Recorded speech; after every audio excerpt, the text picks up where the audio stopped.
Very important regression.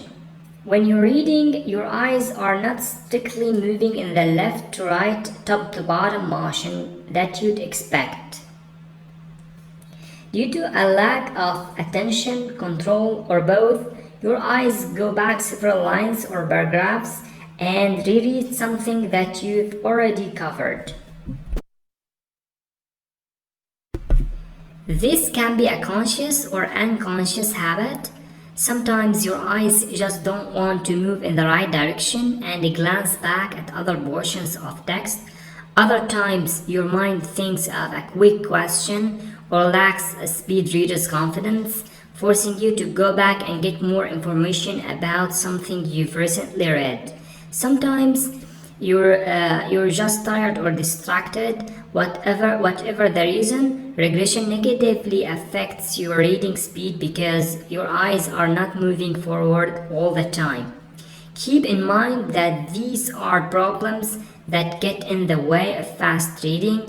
Going back and rereading text is often considered a good reading skill when you're trying to get the most meaning. So if you don't understand something you've read, definitely go back and read it again. If you're interested in reading at more than twice your current pace, be sure to choose texts that are easy enough for you to understand the first time. How to fix this? Again, self-monitoring is the key. Self-monitoring is the key to determining how largely you're affected by regression. Try to pay careful attention to where your eyes and mind are going. Your eyes should move forward line by line. Your mind should keep up with your eyes. If you find that either your eyes automatically revert to previously read text, or if you find that your brain doesn't understand or cannot remember what you've already read, then you are guilty of regression.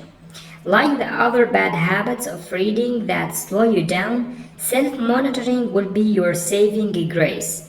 The more you can control your eyes and keep your mind focused, the more forward and less backward you will read.